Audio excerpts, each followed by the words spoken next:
join us for another episode of Mancode, where real men have real conversations about leadership, relationship, morality, and dominion. Welcome to Mancode.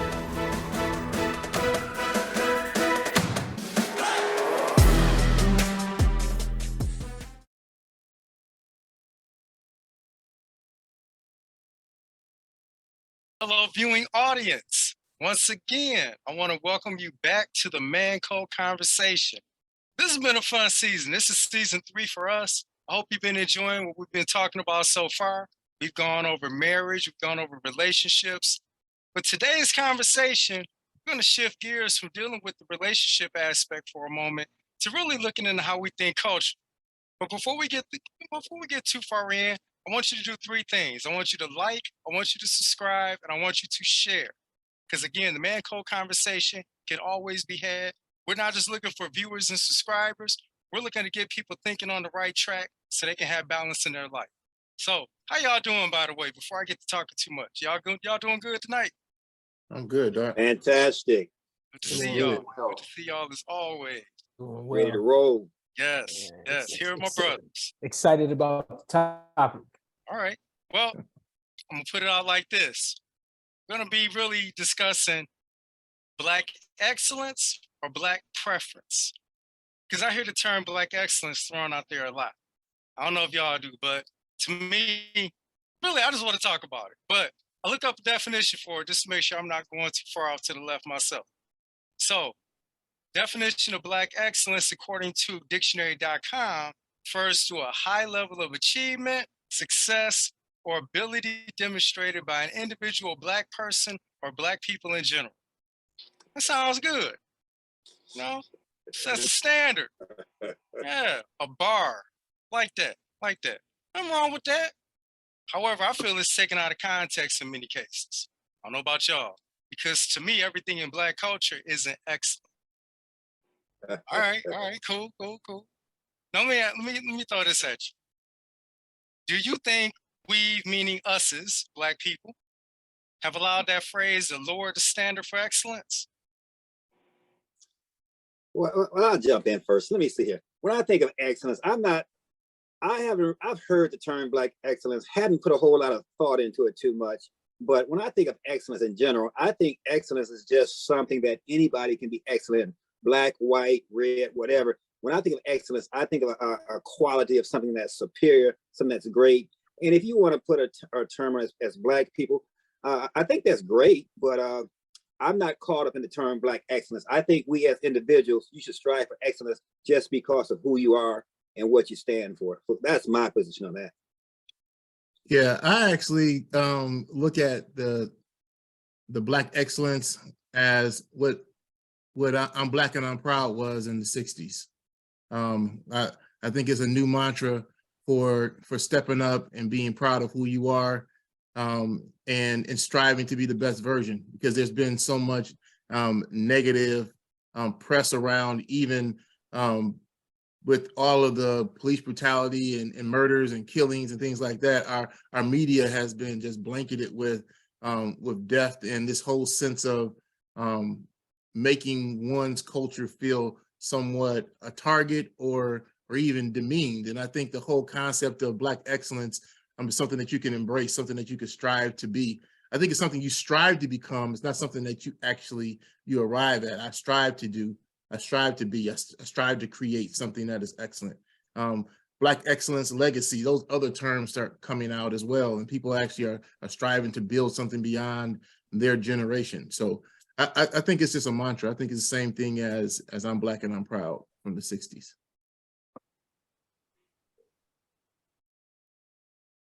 What's got a thought on it? Well, I would concur with what Donnell said. I got a little different twist on it because of when you look at Black excellence, that means that, for me anyway, let me rephrase that. For me, it means that you would stand out in an area. And currently, where I look at our society, how we're responding and treating each other, for the most part, we still are lacking in a lot of areas. So to be excellent to be that in that level of excellency, I think we need a lot of work to be done yet. So we're still in that mode of creating what it should look like, what it should be like. But I think we're going down the wrong road. I mean, we're going down the right road to get that changed, to get that excellence to stand out, to be that premier image that anyone of color will want to emulate. So that's how I see it. Yeah, I personally think the term Black excellence is a positive and negative and relevant term, and I'll speak on the negative portion of it, but positive because for Black people in America, odds are still stacked against us, and there are still a lot of firsts that's being done in America. Like, for example, there was a Black lady who was just named the first neurosurgeon at Vanderbilt University, and Vanderbilt has been around for over 150 years, right? So something like that is Black excellence, right? You got something, odds that have been stacked against us for over 150 years, and she just reached into this new space that no Black person has ever reached. Or you look at attorney Ben Crump, who is a civil rights attorney, who just had a university in South Florida, a law school named after him at a private, predominantly white institution. So that right there within itself is Black excellence. So I think that term really highlights how far we've come and how far we still have left to go. Now, the negative side of it is I feel like it sometimes doesn't give Black folks the grace to make mistakes or to mess up or to not be excellent at something. Sometimes we might just be mediocre. Sometimes we might just, do just enough to get by. And I think sometimes that term sets a standard of if you're not achieving at the highest level possible, then you haven't been successful. So I think it's a positive and a negative to that term. And I think it can sometimes stress us out. We overwork ourselves trying to achieve something that maybe we weren't called to achieve, if that makes sense.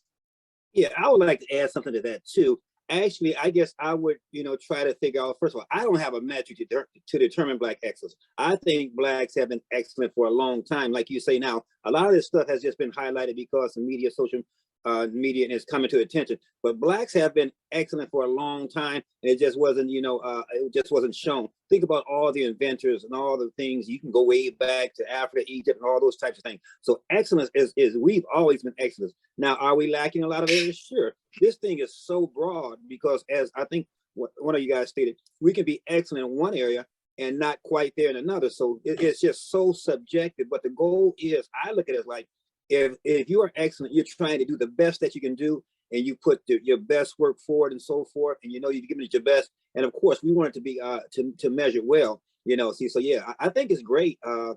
I think it's great that we strive for that. And whatever, like I say, whoever you are, you should just strive to be excellent, and I'm not caught up on the color because I'm going to be who I am. If I was pink, I'm going to try to be the best, pink person I could be. So, that's an individual thing. You start with, you start with the individual, then you start with the family, and then you just broad out, and then you can just, expand. But we have to start somewhere. So yeah, I embrace it. I like the recognition it gets, but I'm not caught up on that name. I have no problem with anything y'all said. My experience with the term has actually been a little bit more watered down because you see people doing ordinary things and they call it Black excellence. After y'all done watching Mancode, viewing audience, YouTube Black excellence, you'll see a lot of stuff pop up. Has nothing to do with Blacks being excellent. So look at the word excellence and then associate the action behind that. That's where I'm going with that. So if it's not excellent, don't call it that, because excellence does set a high mark and a high bar. But the thing is, you shouldn't attach a label to your achievements anyhow. You should know who you are, be comfortable in that, and not let a label detach you from really your purpose. So that's where I'm going with that. But sticking on Blackness. Now, as a whole, and particularly here in the United States, have we as Black people promoted our culture more out of being persecuted and segregated? Do you think that's been our driving force behind the push? Do you think it's been our driving force, or it's been our reality? Which it's been a reality, definitely. But what I'm saying is dramatization of our culture? Has that been a push based on our hurt? Put it that way. I would say that, so let me say this. From the Emancipation Proclamation until this year, it's only been 158 years since we've been free. That's not a lot of time. Right. That's not a lot of time. If you know anybody who is 80, 90 years of age, think about the fact that that person, mama was a slave, daddy was a slave. That they primarily probably grew up as sharecroppers if they basically stayed in the South. You know, we only are so many levels of generations away from the impact of slavery to how we actually view life. Think about it even shorter. You look at what was happening in the 50s and the 60s, that was just now happening at the break of the 70s. It really is not until the 70s to now that African Americans, societal wise, has actually moved forward aggressively in any way. We've had advances, most assuredly, but as far as a political system or systems being put in place in order to give somewhat of a sense of normalcy for African Americans to actually move in America, it's really been a short span of time. So, I mean, when I look at the history of freedom of African Americans in the United States, I can see why some individuals, depending on where they live, may still carry that with them, because there's not that many years since that was impacted me. You know, when like, for instance, I didn't know what sundown cities or sundown towns were, you know, and what the origin of that was. I didn't know that, you know, that I lived in a sundown city or a sundown town, and that really cutting the lights on in the street light being on was actually an indication that your behind needed to be in the house, because something could actually happen to you because you were in that town. Parents shielded their kids from that. So as a child, I'm a 70s baby. So as a child, I didn't know. I just knew that my behind better be in the house by the time the street lights come on. And so you don't know the impact that your parents were actually living up underneath. And I think that's the reason why some of that stuff is colored the way it is, and the reason why they carry it, and the reason why they say certain things. I grew up in Detroit. I know you grew up in Detroit, Jonathan. You know, and so for me, Eyes on the Prize was something that I was indoctrinated with that as a child. I had watched every series of Eyes on the Prize, where they made sure I saw the dogs being sicked on people, and you know, all the rest of the things. And so they wanted to make sure I didn't forget. And they always talked about, you can't know where you're going to, you know where you came from. All these things just kept bringing the past to the present. And you still hear that stuff today. So I don't think it's necessarily that we want to leave it behind. I just think that the generations want to make sure that you don't forget, so that we don't repeat. Good job. Great take on that. Who else want to add lib? Can you just kind of restate, rephrase a little bit, because I want to make sure I get the question right that you want me to answer, what you want us to answer. So if you could just rephrase that for me, please. So, In short, have Black people promoted our culture more out of being persecuted and segregated? okay. I actually, I don't know if that's the reason for it. I think they did it. They would do it out of a sense of pride, wanting to be known that who we are, and that we are somebody. Like Brother Danielle referenced back, say it loud, I'm Black and I'm proud. They would say, I am somebody, I am a man, those types of things. I think they promote it too, because they want everybody to know that, hey, we are, you know, unique. We have our things going on. We can do certain things too. Some may have done it for selfish reasons, but as a whole, I'm like with Brother Danielle, you know, I think a lot of people just want them to, you know, that the younger people know, hey, where we come from, the strides that we made, how far we have to go. And just don't forget, because even though we're making some progress, you know, we always remember who you are, but there's still a long ways to go. So yeah, that's kind of my position on that.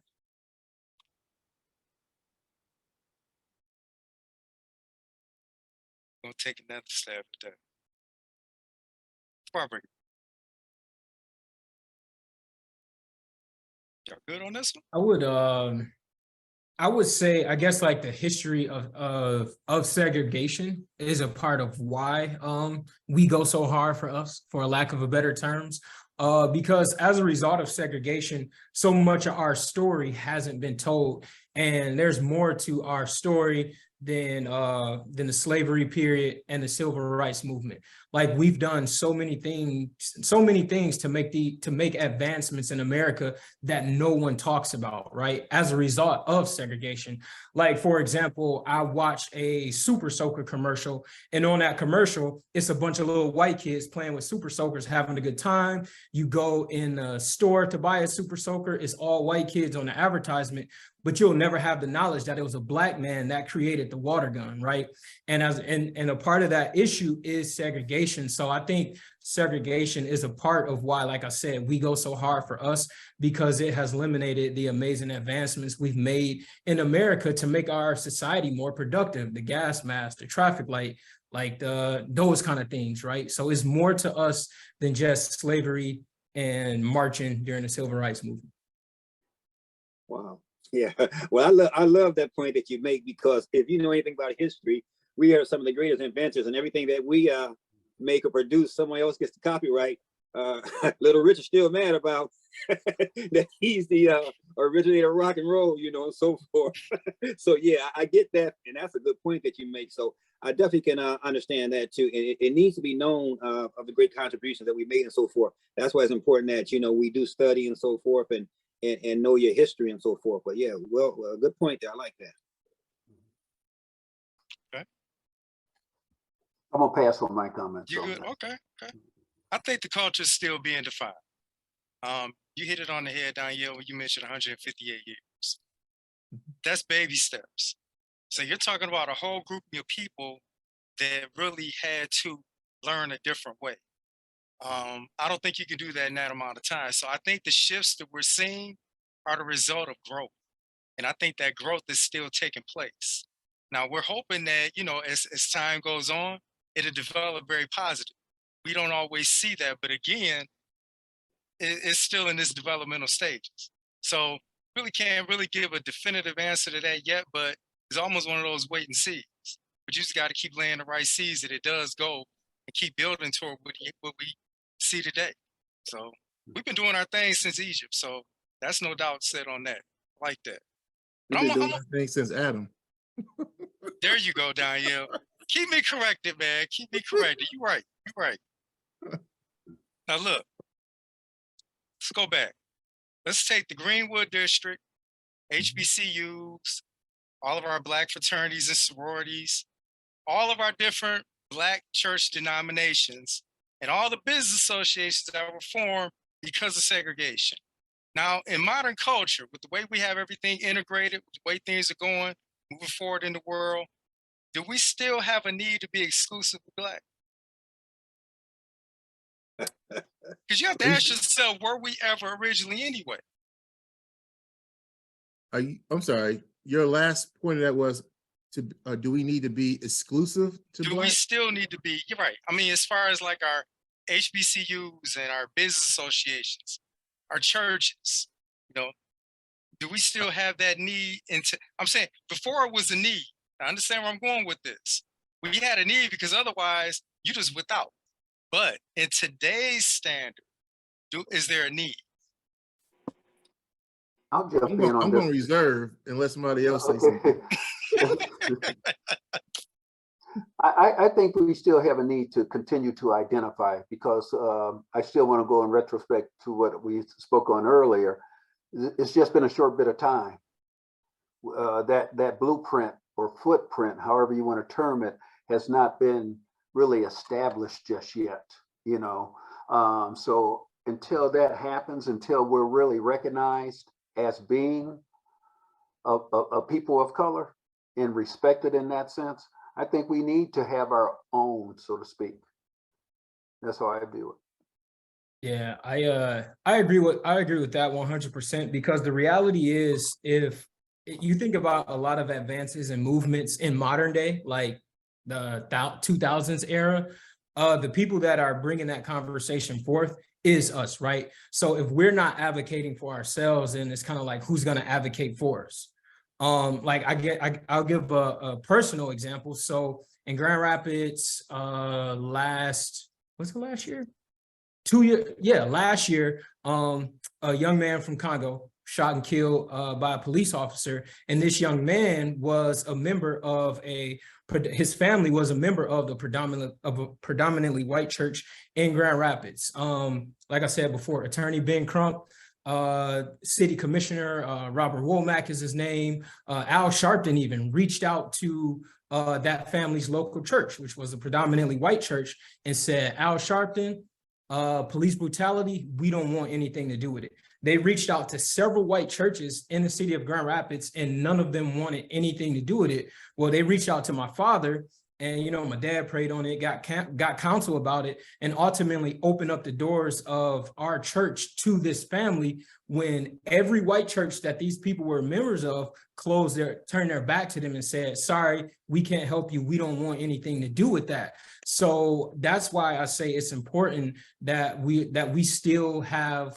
I guess, like not exclusively us, but things where we're leading the forefront of it, because we are each other's safe haven. And sometimes we're the only ones who move our own conversations and issues forward, because no one else will advocate for us. Amen. Yeah. Now, Elder, this is my position on it right here. As far as exclusively Black, let's just take the HBCUs, let's take the African American church. My position is, I don't have to be exclusively Black. I believe that we can be all inclusive and bring everyone in. But the key thing I don't want to lose is our mission and our essence, what we are all about. Because like I say, if someone wants to come in, we're not going to shift because of the dollar or all of this here. We're going to stand firm on what we believe and so forth. Because I believe that, you get different people in there, and so forth. Variety helps sometimes. But like I say, I just wouldn't want to lose all the identity, what we stand for, our belief, our mission, and so forth. But yeah, I don't have a problem with that. Just like the body of Christ, you talk about the church. I mean, we I'm like what they say in New York, we accept all, every type and that type of thing. But the key thing with the Black, the church and the HBCUs, I don't want to lose what we really stand for. I don't want to get that watered down. Don't lose that. But if you want to come and embrace this culture and learn and, can see what we do and how we do it. But even with church and worship, hey, to me, now, like I say, hey, open that, the doors of church are open. So with that being said, as long as it's led by God and the Spirit of God is preeminent and leading, and we're hearing the voice of God, and that man or woman is a man of God, or woman of God, I'm cool with that. I don't have to go to all Black church or all that type of thing. I do have my preference and so forth, but I just wouldn't say, hey, I got a Black church and it's not, it's not embracing all type. No, I wouldn't want that at all. My concern, if I could add one more piece to that, is to why I spoke the way I did, because it's been a lot of trickery. You go back in history, I think it was you, Brother Donnell, talking about the things we started out having our name on, or was that you, Austin? Someone else came in, got the patent for it, and now it's their product. So if we keep on surrendering what we have as ours, pretty soon we won't have much at all, because we came out, what happened to our 40 acres and a mule? That was promised, but then that would have made too much wealth for us. We would have been too wealthy. We would have, because we're creators, right? So therefore we would have created income, and now that would have outdid the other source. So I like for us to have something that represents us and us only. Okay. Daniel, did you have something you want to throw on this? He's loaded. I feel like I'm gonna be long-winded if I say it. Oh, knock it out, man. Knock it out. We conversate. Man, I'm gonna try to condense what I'm trying to say, because pretty much everybody kind of hit on it. But every culture gets it except for us. Every culture gets it except for us. I'm gonna say that again.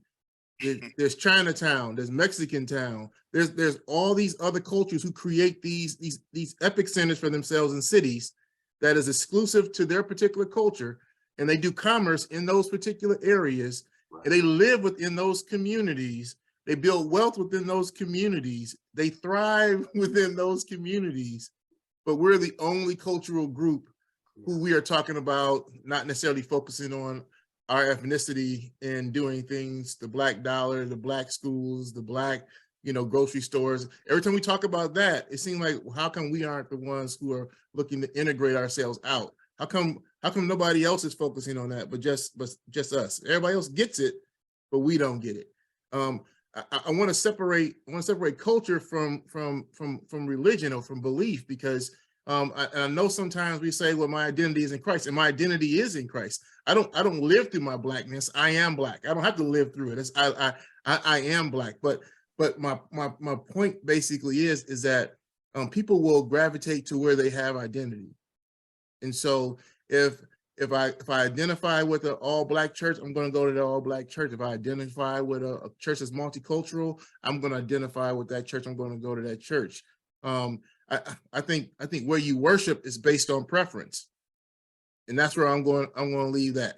I don't think it has to do with God himself. I think it's just where you have a preference to go. It's like you have a preference to go where you want to eat. You don't make you go to these restaurants. You choose based on preference. It's still food places, but it's just based on your preference. But when it comes to cultural power inside of a city, I think we have to be intentional about that, because people are being intentional about breaking that down. You mentioned earlier about Greenwood. We were about our business.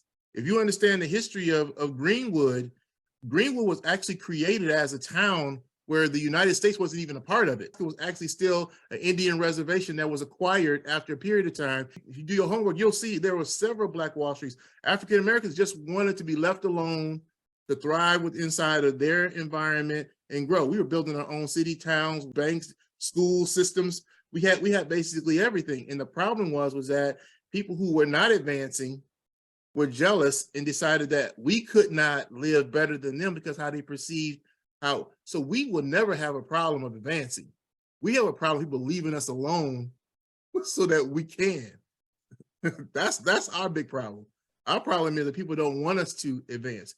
Like Pastor Vance said, we're creative. We create wealth. If you were to pull every African American out of the United States and take them back to Africa, which they said they wanted us to do, what would the United States look like? You can't even see a United States without us. Where would their agricultural system be right now? What would be their culture? Everybody's appropriating Black culture, Black food, Black dance, Black music, you name it. And so my point basically being is that our problem is not necessarily identity. Our problem is just being left alone to become who we are authentically God-given grace to become. And that is our greatness of who we actually are.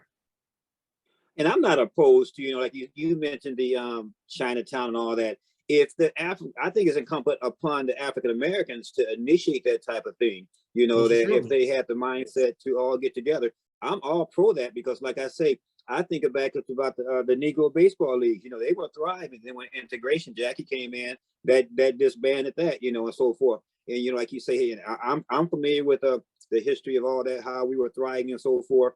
But back then, in the early 20s and so forth, like you mentioned, Brother Danielle, they were jealous, because we were wealthy, we were thriving, all that, and they were hating. Long story short, plus you were dealing with all that real intense, even though we still experience that today, but it was just so blatant back then. But we've always had the ability and acumen to succeed and thrive. That's all within us, so I'm all for that. But I'm just to the point now, I just don't want us to just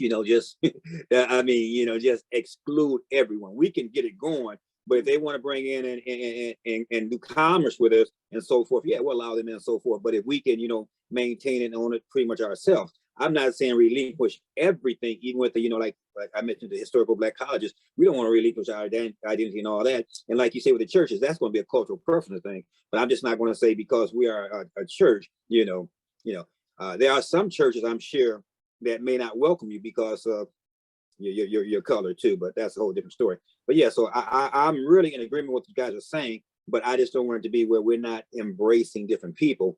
But let's not lose our identity and our essence.